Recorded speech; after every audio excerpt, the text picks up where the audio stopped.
As a great leader inside of any real estate business, you need to make sure that you've got some rules for success and that those rules are really clear because they do a very specific thing. We know that in a declining market that we're going to have some challenges. Long days on market, properties not selling at auction, moving in a position that potentially some of our listings are going to move from exclusive authority period into continuing authority periods, and then we're going to be at risk of losing those listings as an expired listing. As a great leader, you can actually see those points. You know they're already going to occur, so you put systems in play to make sure that your people can really play at their best. Simple little rules like 9-14, that by day 9, you need to make sure that you've got a second appointment on a property, and at day 14, you need to make sure that you've got an offer on that home. And that if you don't, that as a leader, that you're going to help your sales team in what to do next to not only build trust and transparency, but ultimately to provide incredible advice to your sellers. Now, that could mean that there's a number of options that are ultimately available. It might be very simple things, for example, like changing the photos, changing the marketing, changing the sale method, pushing the auction date out, maybe being in the conversation that you talk a little bit about the price itself.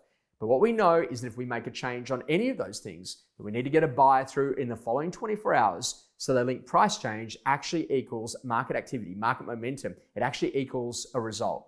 The skill here is to make sure that you're very, very clear about what your rules are. That might mean, for example, that if a property doesn't sell at auction, that within an hour of that auction, we have the property on market again at a fixed price. And in addition to that, that ultimately we have the property open later that day because we want to try to sell underneath those auction conditions.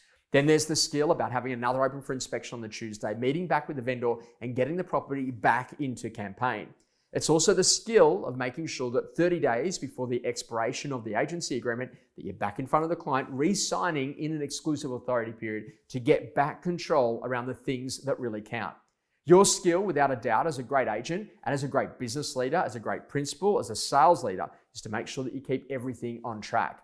When you start following the rules, things become so much easier. It could be that basic conversation. Make sure that you've got it exclusive. Make sure you've got the right sale methodology. Make sure it's within 10% of expectations. Make sure there's a genuine need to actually have to sell. Make sure the property presentation is absolutely at its best. And we just don't mean fluffing up the cushions. We might actually mean repainting that particular property. Being in a position that we actually change some of that aging infrastructure. And more than ever before, that we do exactly everything that we need to do in order to be able to go and maximize that sale price. Our job as great leaders, understand what the rules are, clearly put them in play, and allow people to be able to play within that realm so that ultimately they can get the result in a much shorter period of time. That's what our vendors expect, and that's what great agency is all about.